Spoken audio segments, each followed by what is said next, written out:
만원권 신권이 나왔던 2007년 당시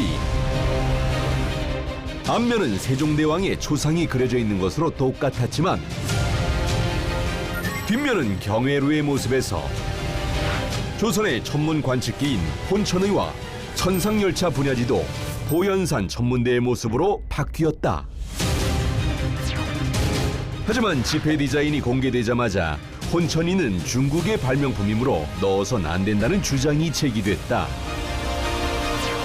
이때 전문가들은 혼천이가 조선에서 독자적으로 개량됐으며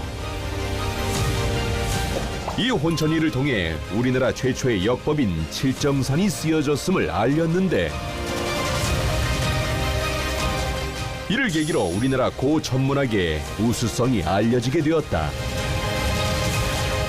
그리고 그 중심에서 조선의 천문을 밝히고 천문교육의 앞장선 인물,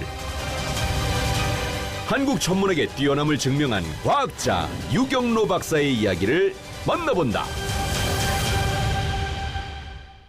1934년 경성 사범학교. 이번에는 일본어 고전을 배워보겠습니다. 아니, 류사! 아니, 수업 시간에 집중하지 않고 왜 창밖을 봅니까? 그 일본 고전을 이해하는 건 대일본 제국의 시민으로서 매우 중요한 일입니다. 예. 여러분은 앞으로 선생님이 될 사람들이니 더 잘 배워서 학생들에게 알려줘야 합니다. 하이.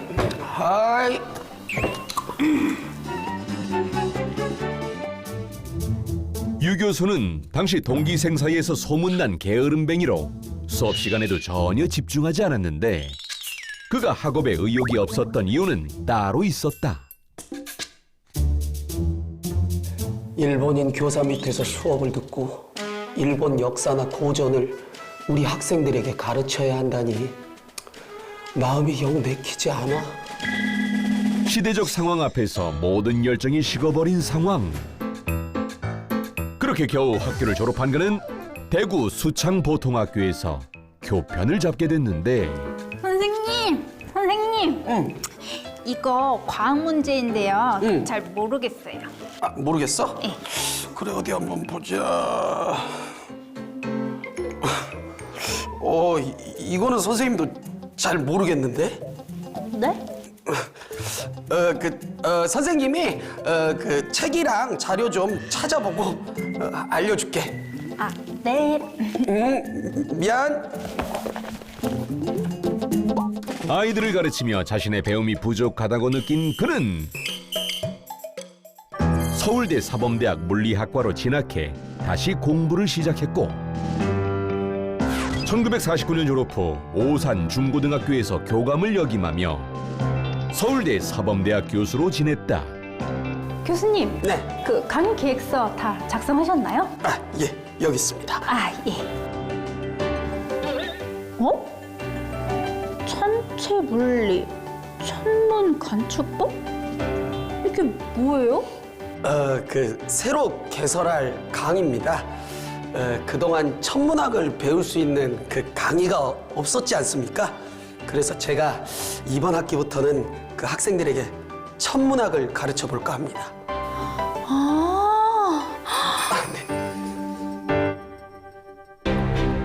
그는 1955년 국내에서는 처음으로 천문학 강의를 개설, 현대 천문학 교육을 시작했다. 지구는 서에서 동으로 자전을 하기 때문에 하늘은 천구의 극을 중심으로 회전하면서 동에서 서로 움직이게 됩니다.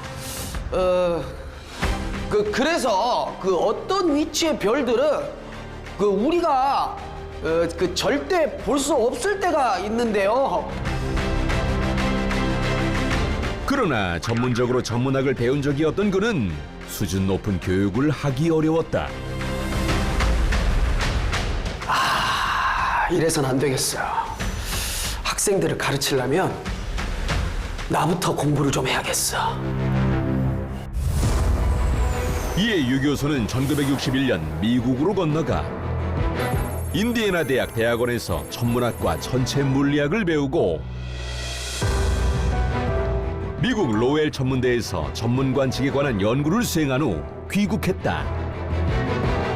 그리고 본격적으로 선진적인 천문학 교육 체계를 마련하기 시작했는데 일단 국립천문대의 위치는 조금 더 고민을 해봐야 할 필요가 있을 것 같습니다. 그리고 전문적인 교육을 하려면 망원경 도입도 서둘러야 하고요. 그리고 한국천문학회도 창설할 예정입니다. 또한 그는 1959년 서울대 사범대학에 지구과학 교육과를 창설, 우수 인재 양성에 앞장섰는데 특히 중등 과정에 지구과학 교육을 포함시키기 위해 힘을 쏟았다. 중학교 아이들부터는 우리가 사는 지구가 우주 어디에 있는지, 어떤 원리로 움직이는지 알아야 하지 않겠습니까?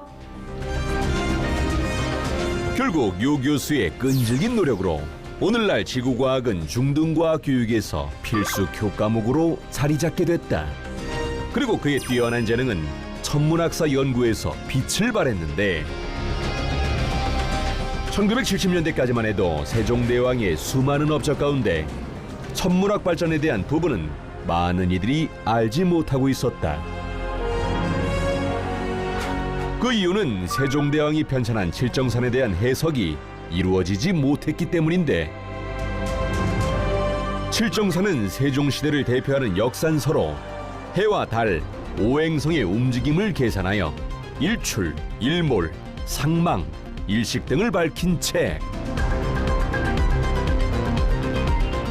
하지만 이를 해석하기 위해서는 15세기의 천문학과 역산학 용어를 현대적 의미로 풀어내야 했고 과거의 계산법을 이해하고 현대식으로 다시 계산해야 했기에 그 누구도 함부로 도전하지 못한 대업이었다.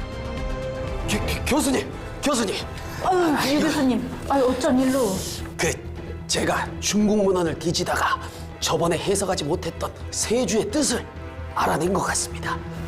세주? 예, 그 뜻이 뭡니까? 여기 이 문헌을 보면 이게 1년의 길이를 뜻하는 것 같습니다. 1년의 길이.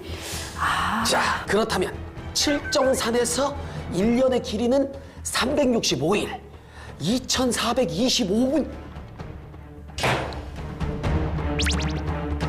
이거 지금 현재 우리가 쓰는 그레고리 태양력과 같은 날수입니다.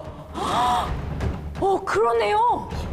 아니, 어떻게 조선시대 1년의 날수를 이렇게 정확하게 계산할 수 있었을까요? 우리 선조들 진짜 대단하지 않습니까? 정말 대박이네요. 보세요. 그는 그렇게 동료 교수들과 끝없는 공동 작업을 이어갔고 여름방학에도 무더운 연구실에서 선풍기를 벗삼아 지루한 싸움을 해나갔다. 그리고 드디어 1973년 조선의 전문과 역법을 체계화한 칠정산 내편과 외편의 역주를 편찬하며 한국 천문학사에 기념비적 연구 성과를 남겼다. 역법은 천문학과 수학의 꽃으로 아무나 만들어낼 수 있는 게 아니었습니다. 당시 전 세계를 봤을 때 역법을 만들어낼 수 있었던 나라는 중국과 아라비아 정도였죠. 하지만 우리나라는 세종시대인 1444년 칠정산을 펴냈습니다. 이건 당시 우리의 과학기술이 세계 최고 수준이라는 걸 증명하는 겁니다. 이후에도 여러 연구를 이어간 유 교수는 정년 퇴임 후에도 한국과학사학회장을 역임하며 학회 발전을 이끌었고 한국과 중국의 천문학사를 전수하여 동양 과학사계에 많은 후학을 양성했다. 그리고 그의 유지에 따라 설립된 소남 천문학사 연구소는 한국 천문학사 연구의 중요한 이정표로 자리매김하고 있다. 넘치는 학문적 열정으로 늘 새로운 것을 공부하고 연구하기를 즐겼던 진정한 학자 유경로.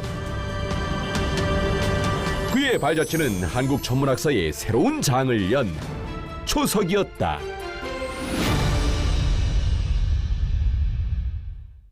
이번 주 핫 이슈. 야야야 대박 너 그 소식 들었어? 무슨 소식? 오는 19일 수요일부터 3일간 과학기술정보통신부 주최로 국내 최대 규모 ICT 전시회인 월드 IT쇼가 열립니다.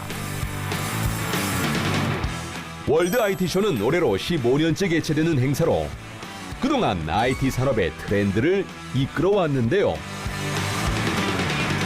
올해는 인공지능부터 IT 융합, 메타버스, 최신 모빌리티까지 350개 대기업과 스타트업이 참가해 최신 IT 기술을 한눈에 볼 수 있다고 합니다. 자세한 사항은 홈페이지를 확인해 주세요. 차세대 첨단 산업을 제대로 맛보고 싶다면 월드 IT 쇼에서 만나요. 그럼 다음 주에 만나요. 안녕.